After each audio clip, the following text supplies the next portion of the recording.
digamos, algo que Gareth. Es para molestarte, Pablo. Sí, sin duda. Pero la extrañaba, la Johnny esta. No, decía que, digamos, Lacan propone esta topología, ¿no? Y a esta altura del seminario, en el sentido de algo con lo que hay que familiarizarse, algo manipulable. Por eso decía, digamos, de algún modo lo trabaja hasta artesanalmente, ¿no? No, digamos, no como una mera ilustración, ¿no?, de los conceptos, no como, digamos, un modo de abordaje, un modo de plantearse, digamos, el trabajo de la lectura. A mí me parece piola y, digamos, dado que acá sigue más o menos, digamos, con cierto detenimiento, digamos, la presentación de la banda de Moebius y del Crosscut, básicamente. Bueno, ver si sí, lo leemos detenidamente, son igual de todos modos un par de hojas, ¿no? Son cinco carillas, de las cuales, digamos, dos prácticamente son dibujos, así que Sí. va a ser breve la lectura. Pero bueno, obviamente la idea es que cada uno plantee, digamos, no sé, sus dificultades del punto donde, digamos, sus puntos de interés, el lugar donde necesitan darle alguna vuelta a esta cuestión, ¿no? Antes de sacársela rápidamente de encima y seguir adelante con el bla bla de la angustia. Primero quisiera saber, antes de arrancar con la lectura, brevemente, a ver, digamos, qué contacto han tenido, si se puede decir, o si se puede aclarar, digamos, con los objetos topológicos. O sea, si acá todos nosotros hemos armado una banda de Moebius, por ejemplo, ¿no?, hemos enfrentado, qué sé yo, con los dibujos o con los modelos físicos, ¿no?, de los objetos topológicos, si, no sé, Yo diría tomar como base, porque tuvimos todos, no sé si Guillermo, ¿te acordás cuando hicimos los esquemas de Freud a Lacan? La clase, Pablo. Sí, sí, sí. Yo creo Sí, que, sí, a sí. ver, mucho más allá de esto, no sé si Guillermo un poco más, pero me parece más o menos. Está bien, bueno, pero digamos, acá de los 5 que estamos, digamos, ustedes 4 en principio, no sé, digamos, todos tienen una idea más o menos precisa, Noción, digamos. de una noción más, Una pero noción. más o menos certera de cómo funciona una banda de Moebius, por decirlo. Sí, bueno. La banda Hemos sí, jugado, que o por es lo la menos. más sencillita para mí. Después lo que viene después, agarrate. No, está bien, bárbaro. No, pero pues, si arrancamos, después lo demás no es tan complicado como parece. Básicamente, digamos, vamos a aclarar todo lo que sea necesario, pero un crosscut no es en absoluto más complicado que el de Moebius. Un crosscut es, digamos, lo que Lacan llama crosscut, que en realidad es es un crosscut cerrado, ¿no? Es un crosscut sin bordes. O sea, lo que es en teoría topológica más estrictamente un plano proyectivo. Es un modelo en 3 dimensiones del plano proyectivo, sumergido en 3 dimensiones del plano proyectivo. La banda de Moebius, digamos, si uno le hace un agujero al crosscut, ¿no?, es exactamente lo mismo, solo que un poco deformado. Lo que vamos a tener en cuenta para abordar estos objetos es que estos objetos son indefinidamente deformables. Quiere decir que con estos objetos se los puede estirar, se los puede achicar, se los puede inflar, se los puede dar vuelta como una media, digamos, se puede hacer todo tipo de manipulación en el espacio, siempre y cuando no rompamos la continuidad de estos objetos. Cuando nosotros producimos un corte en estos objetos, vamos a ver, estamos transformando un objeto en otro. Digamos, todo corte en un objeto topológico le da una característica diferente, ¿no? O sea, los cortes agregan, los cortes producen, más que sustraer. Pero básicamente, si tenemos en cuenta que la topología se ocupa, ¿no?, de las características cualitativas de los objetos, no de las características cuantitativas, las medidas, por ejemplo, el volumen, el largo, etcétera, etcétera, sino, digamos,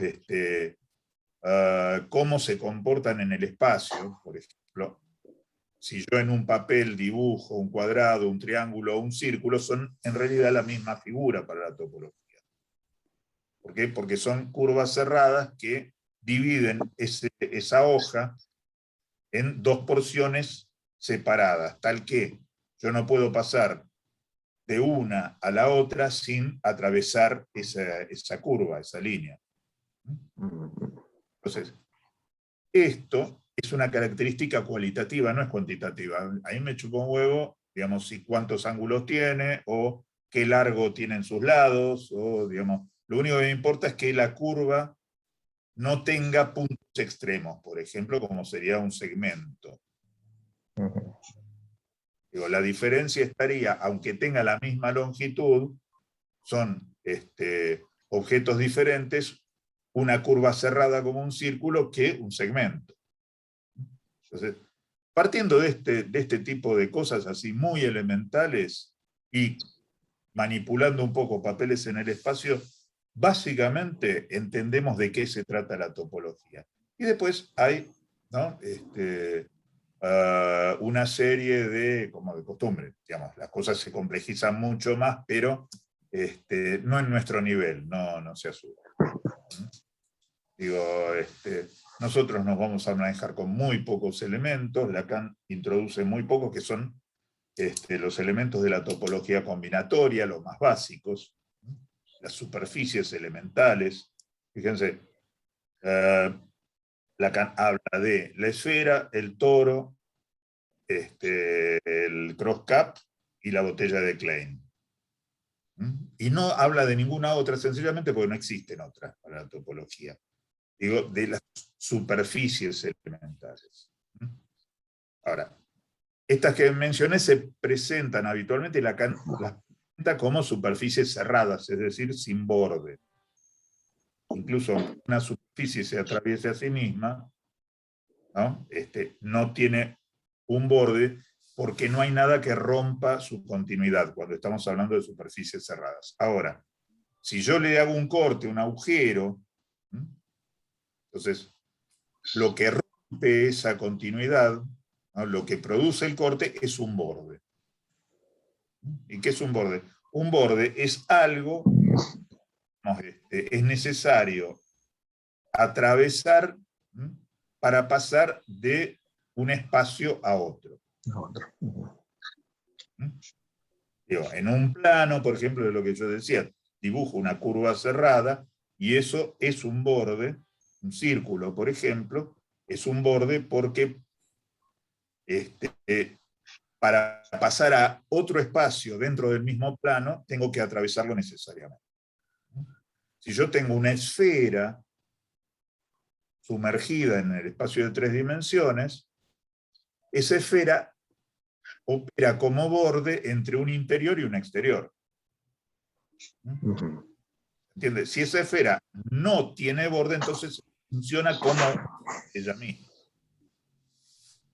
Si yo puedo ir interior y exterior, ya sea en el plano dibujando un círculo, o en el espacio de 3 dimensiones, ¿no? Con una esfera, justamente por la función del borde. Y dicho esto, digo, esto es lo más importante, ¿no? De todo el trabajo de la topología lacaniana. La función, digamos, de borde, ¿no? Y los efectos de corte. Eso es lo que, por lo menos a Lacan, lo que más le interesó. Por ejemplo, esto del corte es interesante porque el término, que además después Lacan va a usar profusamente, en realidad Lacan no lo toma originalmente de la topología. Si bien en topología se utiliza, el término de corte, él lo toma de la epistemología althuseriana. Hablaba de corte epistemológico, retomando y transformando una idea de Bachelard, que era la idea de ruptura epistemológica. La ruptura. Pero, efectivamente, que funciona efectivamente como corte en el pensamiento, tal como lo planteaba, ¿se acuerdan de Bachelard? En, el nuevo espíritu científico, donde hablaba, por ejemplo, de rupturas epistemológicas en momentos determinados de la historia, ¿no? Los cambios de paradigma, ¿no? Lo que después Kuhn va a llamar cambio de paradigma. Bueno, eso en el terreno epistemológico, o sea, en el terreno de la crítica de las ideas, en el terreno de la metodología, efectivamente coincide estrictamente, y no por casualidad, porque es básicamente el mismo efecto, coincide con el concepto de corte topológico. O sea, ustedes saben que cuando uno, por ejemplo, hace un determinado corte en la banda de Moebius, esto lo habrán hecho jugando, lo hacen el corte por la mediana, a diferencia de una banda cilíndrica que la dividiría en dos, ¿no? Cuando uno llega al punto de partida, uno despliega y en lugar de 2 cintas sigue teniendo una sola. Solo que el efecto de corte, que efectivamente produce un borde que divide 2 espacios, como decía yo, es el de justamente transformar una cinta que tenía un solo borde y una sola cara, al introducir un segundo borde, también produzca una segunda cara. Todo esto con el mismo material de la cinta original. No es que yo le agrego una cara, sino que yo le agrego una característica, que es la bilateralidad de la cinta. Quiero decir que a partir de ese momento, si yo, por ejemplo, en la banda de Moebius original podía recorrerla toda sin cruzar ningún borde, recorrer toda su superficie, la cinta, digamos, transformada por el corte, voy a necesitar justamente atravesar un borde para pasar a la otra cara. Si yo recorro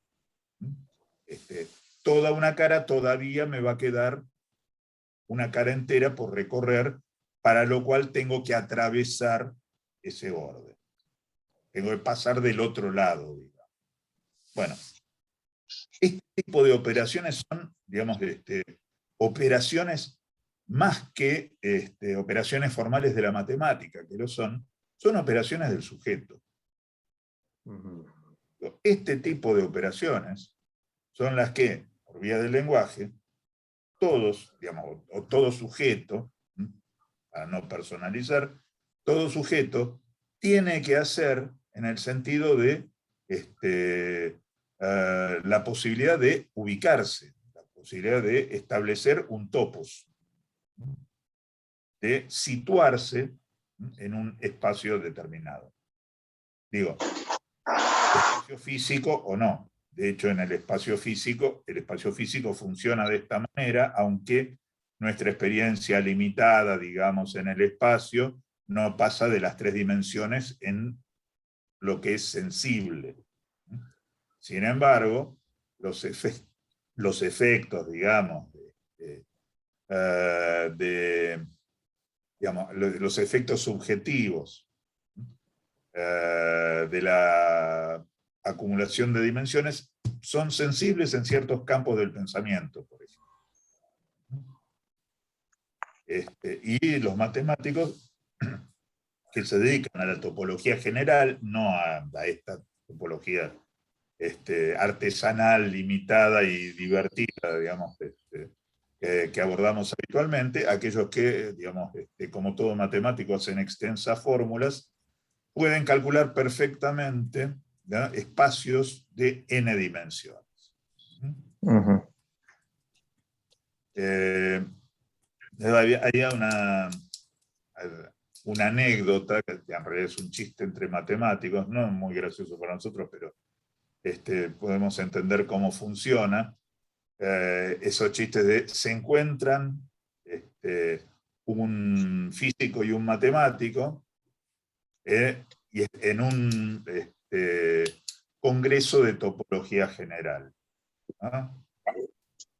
Y el físico dice, mira, está todo bien, la verdad que es fantástico, incluso para aplicarse a la astrofísica, toda esta cuestión de la topología es muy aclaradora, pero lo que no entiendo es cómo se puede hacer para calcular un espacio de 7 dimensiones, por ejemplo.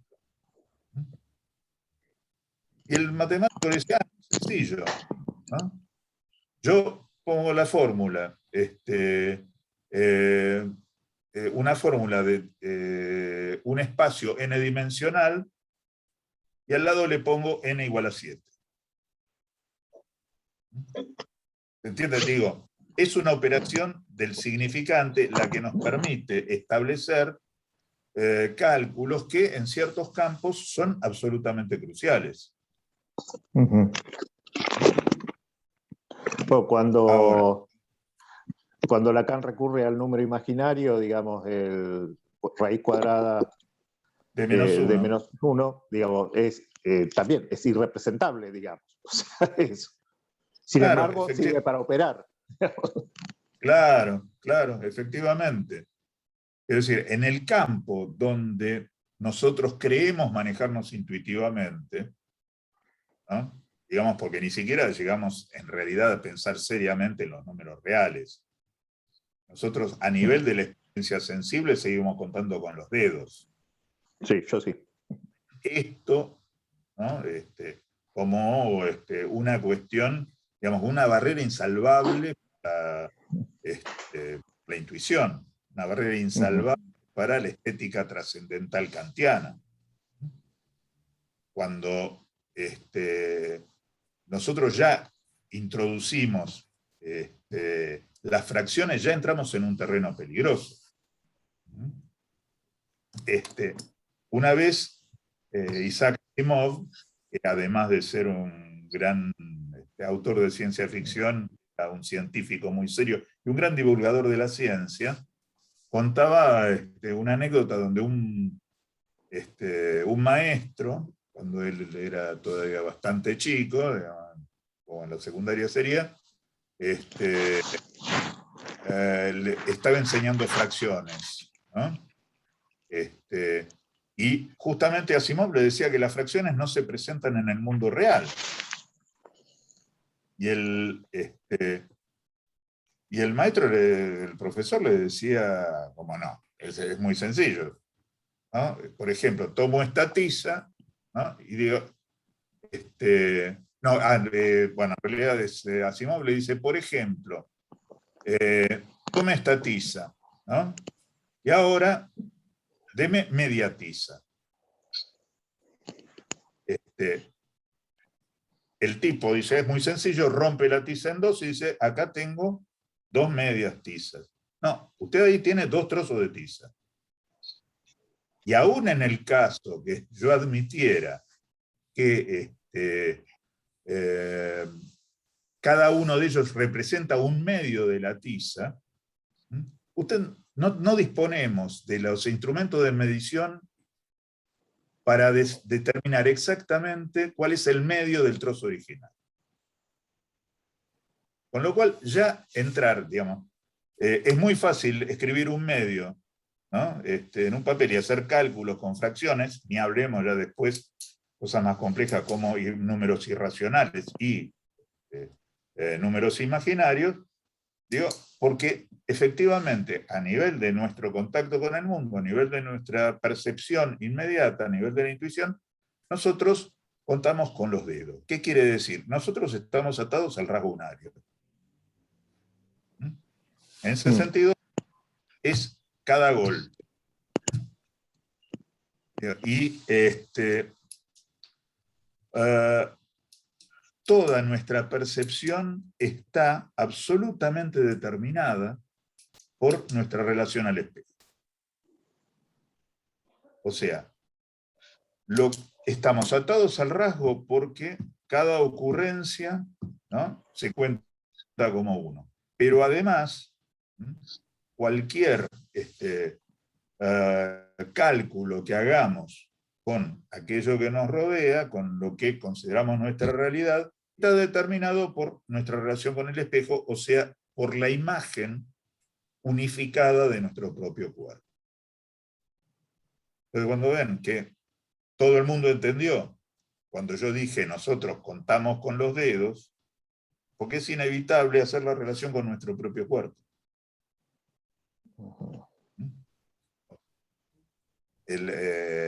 Era, si bien lo planteaba en otro sentido, pero cuando Protágoras dice el hombre es la medida de todas las cosas, digo, más allá de que efectivamente lo que está expresando muy tempranamente en la historia de la filosofía, Protágoras era contemporáneo de Sócrates, es que efectivamente toda referencia es antropocéntrica, toda referencia del mundo exterior es antropocéntrica, es que además, particularmente, decir antropocentrismo remite a las proporciones, estrictamente a las proporciones de nuestro cuerpo. Digo, y la geometría originalmente, la medida del mundo, y todavía hay restos de eso, ¿no?, nos remite inmediatamente a que por lo menos hasta 1789, y hoy todavía en muchos lugares se sigue, no poca gente se sigue manteniendo, que toda medida, ¿no?, física, toda medida geométrica, parte de la relación, ¿no?, del espacio con los elementos de nuestro cuerpo. Si no, pensemos qué quiere decir los términos pulgada, pie, brasa, codo. ¿No? Quiero decir, en realidad, digamos, es siempre, digamos, la cuestión de la medición, la cuestión del espacio, ¿no?, es siempre respecto a la posición en la que nos situamos.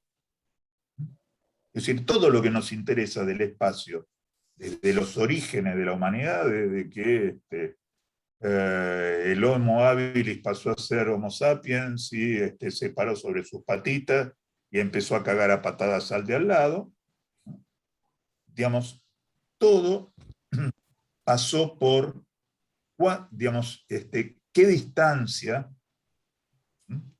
tengo respecto de lo que me rodea y dónde estoy yo situado, porque si no ubico esa distancia, esa relación con los objetos con los que me enfrento, esos objetos no existen. Digo, desde el punto de vista intuitivo. Desde el punto de vista intuitivo en el sentido de la intuición kantiana, ¿no? O sea, quiero decir que algo sea construible como objeto, y estoy hablando de los objetos del mundo. Ya vamos a ver justamente lo que Lacan plantea en este capítulo, en esta clase, ¿no?, sobre la diferencia entre estos objetos intercambiables, con el objeto A. Pero en principio todos los objetos que reconocemos en el mundo son objetos referidos a nuestro cuerpo. Y verán que a esto viene toda ese Apolo que planteaba sobre cómo se ve uno en la vidriera. Digo, se trata de un objeto es definible y reconocible en la medida en que puedo establecer una medida respecto de mi cuerpo. Pablo, Sí, decime. queda menos de un minuto.